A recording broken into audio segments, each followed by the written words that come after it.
ये कहानी एक ऐसे सफर की है जो सिर्फ पहाड़ों तक नहीं, एक वक्त के दिल तक जाता है। गुड़गांव से मैं चला था, एक सिंपल इंसान, अपने मन में कुछ सवाल, कुछ चिंताएं, पर दिल में एक आस्था थी, वो थी भोलेनाथ। मेट्रो का शोर हो या दिल्ली स्टेशन का भीड़, मेरी नजर तो हरिद्वार के उस हर की पौड़ी पर थी जहाँ गंगा माँ समेत सब लोग हल्का हो जाता है।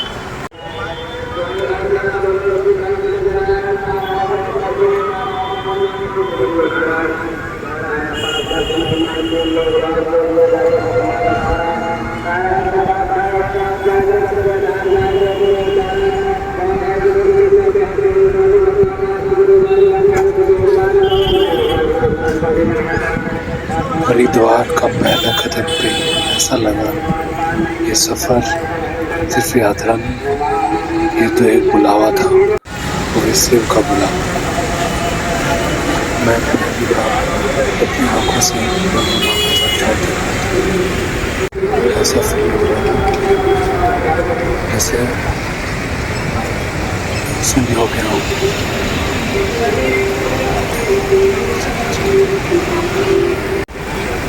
नदी के किनारे ऐसे छोटे मोटे शिवलिंग ऐसे प्रतीत हो रहे हैं जैसे मुझे देख रहे हैं। मैंने आज तक ऐसा दृश्य कभी नहीं देखा। जैसे मेरा रोआ रोआ कह रहा हूँ कि यही मार्ग सत्य का है और तुम इसी के लिए आए हो। ये नदी का स्वर मुझे ऐसे अंदर तक शांत कर रहा था, जैसे सही में जान लिया वो सही नदी जैसा ही बह रहा। मुझे कुछ समझ नहीं आ रहा था, ऐसा मैंने कभी देखा ही नहीं था। मुझे लग रहा था मैं इसको स्वर्ग आ गया हूँ या कुछ हो गया है मुझे। मैं ट्रेन से जब हरिद्वार शाम सुबह 5 बजे उतरा था, मैंने इसलिए पैदल आने का निश्चय किया था क्योंकि मैं हर दृश्य देख सकूं हरिद्वार की। ऐसा लग रहा था जैसे बादल उठ रहे थे पानी से, ऐसा लग रहा था जादू हो रहा है। मैं साक्षात देख रहा था, शिव जी ऐसे लग रहे थे, तो मूर्तियां ऐसे लग रहे थे जैसे शिव जी साक्षात खड़े हो। मैं पूरा हरिद्वार घूमा, जैसे जैसे टाइम बीत रहा, सुबह हो रही थी, ऐसे लग रहा था जैसे मैं खो गया। मैं इसी के लिए बना, मुझे समझ ही नहीं आ रहा था क्या करूं क्या नहीं, यहाँ बैठ जाऊं या रह जाऊं। मैं फर्स्ट बार ऐसे रिकॉर्ड कर रहा था, मेरी बात को इग्नोर करना, बस देखते जाओ, बस इग्नोर करना। मैं ऐसे रिकॉर्ड फर्स्ट टाइम ऐसा कर रहा था, मुझे कंफ्यूज था थोड़ा सा, इसलिए माहौल में सॉरी। करते ही है मैं ज्यादातर गुरुग्राम तो तभी आ गया था, यहाँ से यहाँ बैठा हूँ। मैं हरिद्वार भी गया था, हरिद्वार जाने के बाद यहाँ बहुत सारा खाने बह रहा है कुछ कुछ, इसलिए थोड़ा सा माहौल ठंडा ठंडा और पानी भी गंदा हो गया। जब मैं आखिरकार ऋषिकेश पहुंचा त्रिवेणी घाट में, उसके बाद मैंने फैसला किया कि मुझे पैदल ही जाना, पैदल ही सारे राम लक्ष्मण घाट। मुझे इतना इसका कुछ पता नहीं था, मैं आगे चलता गया और खुद अपने आंखों से देखना चाहता था, इसलिए मैंने फैसला किया पैदल जाने का। जैसे जैसे मैंने त्रिवेणी घाट से आगे बढ़ा, मुझे पहाड़ और बादल के जो कॉम्बिनेशन दिख रहा था, ऐसा मुझे फील करा रहा था जैसे मेरा जान ही ना हो। मैं बार बार पहाड़ नदियों में खो जा रहा था, मुझे कुछ समझ नहीं आ रहा था कि मुझे क्या हो रहा है। और हमारे पास लक्ष्मण झूला सारे आते हैं, वो अंदर नहीं, बस पता नहीं।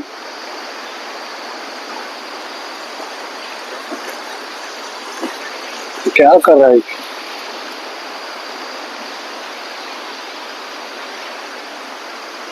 मैं अकेले इधर आ गया हूँ और 2-3 लोग इधर जाहिर से भी कसने की तरफ है।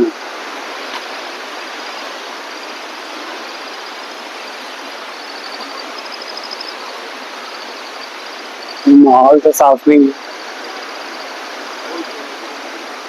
कंप्लीट भाग गई है।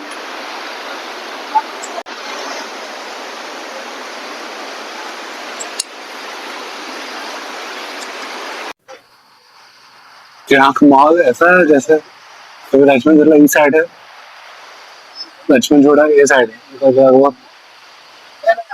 वो पैदल पैदल यहाँ त्रिवेणी घाट से यहाँ तक आ गए अकेले अकेले, कोई साथ नहीं था।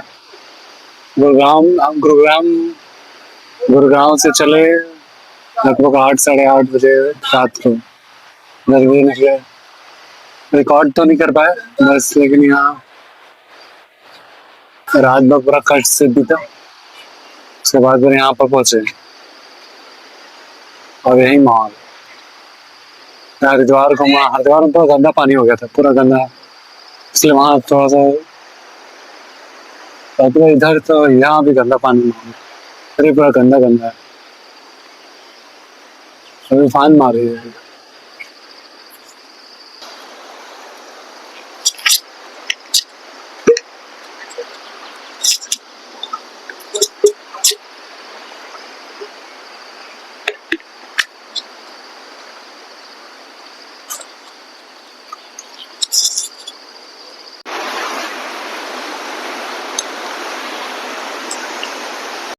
अभी मतलब एटलीस्ट गंगा घाट में, भरत घाट है सॉरी, तो पूरा गंदा पानी साफ नहीं है अभी तक। तूफान मारा इसीलिए इसी वजह से।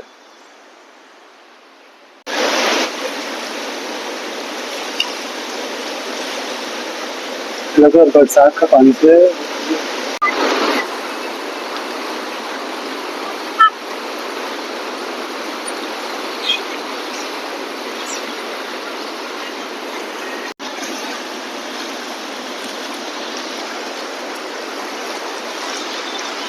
करंटली में लांग दिलाते हैं तो नजदीक एकदम बैठा, थोड़ा सा नजदीक है। अब मैं सोच रहा हूँ कि आगे कैसे जाऊँ, मैं फिर जाना है इतनी देर में, तो सोच के आया तो मैं चले जाऊँगा। अकेले आया हूँ ना, अकेले जरूरत है तो ही फायदा है।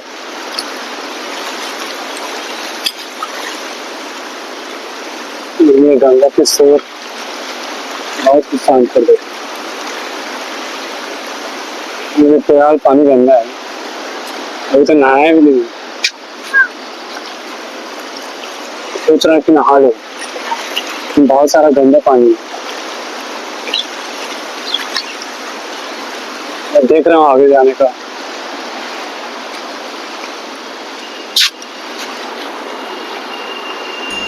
जब मैं आखिरकार चांद की झोला में पहुंचा तो मानो ऐसा लगा जैसे मैं स्वयं सीता माँ के गोद में बैठ गया और हनुमान जी मेरा इंतजार कर रहे हैं।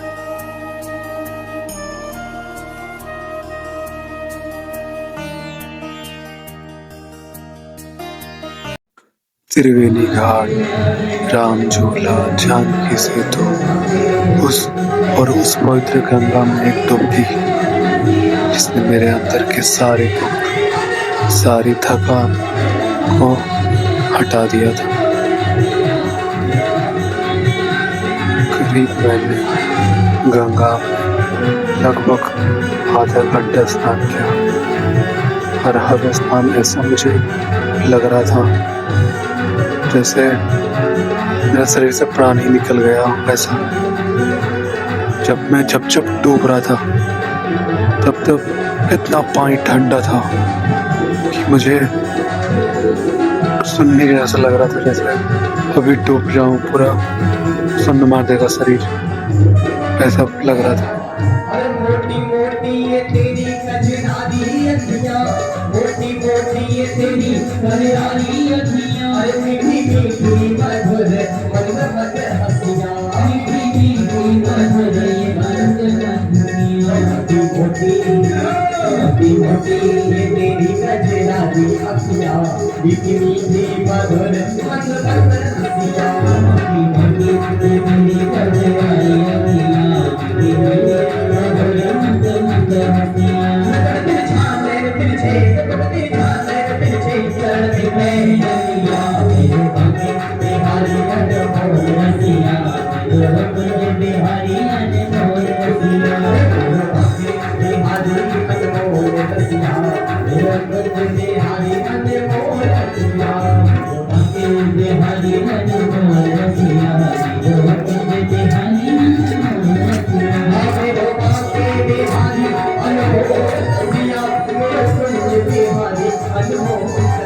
मैं बता नहीं सकता, मुझे ऐसा फील आज तक नहीं हुआ। मुझे एक ऐसा करंट ऐसा फील हो रहा था मेरे हर जल चढ़ाने पे। मुझे एक आत्मिक सुख मिल रहा था जो मुझे कभी नहीं मिलेगा।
मेरे थकान पीड़ा सारे दूर हो चुके थे।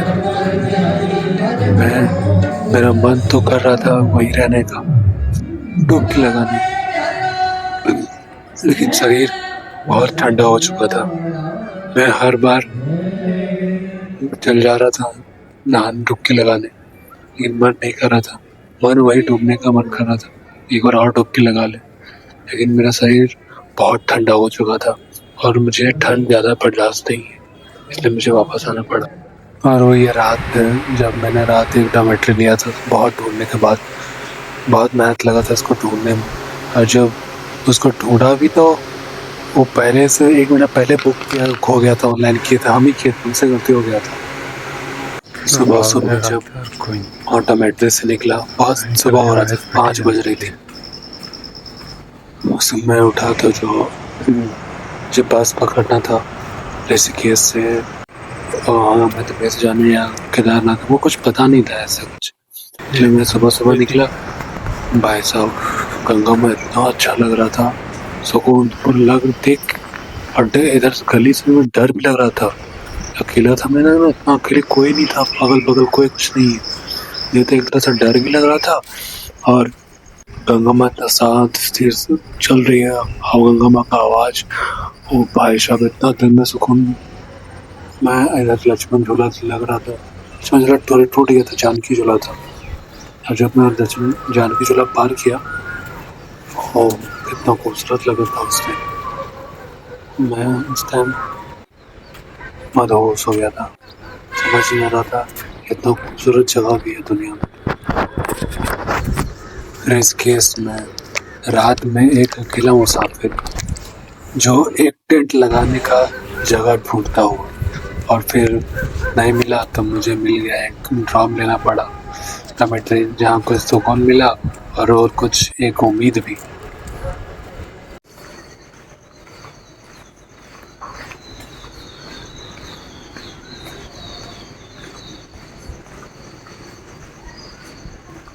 कितना खूबसूरत लग रहा था यहाँ से, ऐसा लग रहा था यहाँ जाकर बैठ जाऊं, लेकिन मेरा वहाँ से बस लेट हो रहा था, नहीं तो मैं वहाँ से यहाँ पक्का बैठ जाता है। बहुत बैठने का मन कर रहा था यहाँ पे। फिर मैं रास्ते में चल रहा था वही गली में, ऋषिकेश की गंगा नदी। ऑटो वाला अपने आप बुलाता है, तो बाहर से आगे रोड से मुझे समझ नहीं आ रहा, ऐसे बुलाता है, मैं चला जाता हूँ, बोलता है 100 रुपये लूँगा, बोलता है तो सामने की वो बोल के बचा देता है। ऋषिकेश बस स्टैंड खाना वाना खा लेता हूँ। ऋषिकेश स्टेशन बहुत घूमना पड़ेगा, ठीक से बात भी नहीं कर पाए। ऋषिकेश से चले वो हॉस्टल था, उसके बाद फिर यहाँ से तो हम रैपिडो बुक कर रहे थे। रैपिडो वाला दिखा रहा है कि हम आते हैं, फिर 50 रुपये बढ़ा रहे हैं, कुछ नहीं बढ़ा रहा, कुछ नहीं हो रहा। उसके बाद फिर यहाँ आए, ऑटो रिक्शा लेके नौदा से चल रहे थे, अपने आप बुलाया वो, तब वो बुलाए, तब बोल रहे थे तो 50 रुपये, तो बोले कि इतना सामने 2-2.5 किलोमीटर दूर है, 150 रुपये लेंगे। तो वहाँ से पहुँचाया यहाँ स्टेशन में, भी खाना खाया, और अब मेरा मूड चेंज हो गया, केदारनाथ जा रहा हूँ। केदारनाथ ही जाएंगे और देख रहे हैं और क्या होगा। बहुत ऐसे सुबह जब आया यहाँ हरिद्वार से पैदल त्रिवेणी घाट से होके, सॉरी हरिद्वार आए, हरिद्वार के बाद फिर बस लेके, मतलब टेम्पो लेके 70 रुपये कुछ लिया। उसके बाद फिर आए यहाँ ऋषिकेश से त्रिवेणी घाट से त्रिवेणी घाट से पैदल चलता रहा। उसके बाद लक्ष्मण घाट 2 बार, एक बार जाता इधर आता रूम खोजने के लिए, रूम में टेंट लगाना चाहता था, लेकिन बहुत ढूंढे, बहुत टाइम हो गया, फिर लगा कि नहीं यार अब रूम ही सेफ रहेगा। तो वही सोचने लगा और बताने लगा कि अब हो गया, अब हमको जाना ही पड़ेगा और रूम ही लेना पड़ेगा। इसलिए अब यही है, अब केदारनाथ चलते हैं और वहीं आगे क्या होगा पता चलेगा। बहुत मूड चेंज करने वाले हैं अभी तक केदारनाथ। अब ऋषिकेश से केदारनाथ की यात्रा बहुत स्पिरिचुअल, एंटरटेनमेंट, मस्ती, बहुत सारा रोना, प्यार और खुद महादेव से मिल पाया कि नहीं, वो देखें। Keep waiting for next part. Her her Mahadev.